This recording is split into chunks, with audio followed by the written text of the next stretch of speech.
Ces résultats mitigés ne doivent pas faire oublier les acquis des conseils citoyens. Premièrement, les conseillers encore présents sont motivés et maîtrisent de mieux en mieux les tenants et aboutissants de la politique de la ville et leur rôle en tant que conseil citoyen.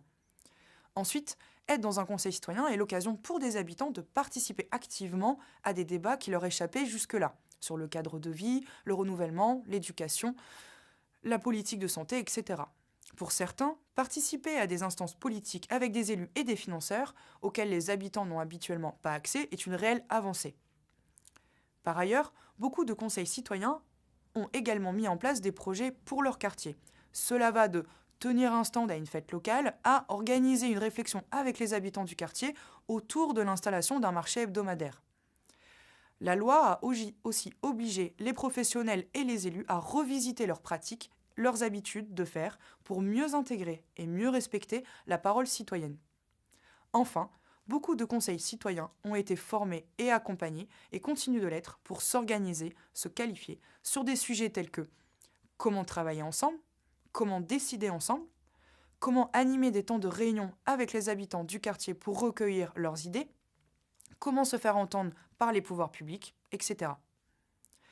L'autre élément mis en place par la loi, ce sont les maisons du projet. Comme nous l'avons vu dans le précédent module, elles sont créées sur les quartiers qui bénéficient d'un projet de renouvellement urbain, NPNRU. Ce sont des espaces physiques, de rencontres et de débats sur le projet urbain où les habitants sont invités à venir partager leur expertise d'usage sur le quartier et ainsi contribuer au diagnostic urbain et aux idées pour améliorer les conditions de vie sur leur quartier. En conclusion, la loi de 2014 vient donner une réalité à des ambitions formulées depuis des décennies. La participation des habitants bénéficie aujourd'hui d'une autorité. Toutefois, la légitimité de cette participation citoyenne demeure un enjeu de taille et l'accompagnement des habitants reste un défi permanent. Ces créations ont bousculé les habitudes. Comment les professionnels intègrent-ils cette nouvelle donne ? Comment les élus travaillent-ils de concert avec les citoyens ? Comment ces derniers sont accompagnés pour ne pas se décourager, pour se qualifier et pour peser dans le débat public ?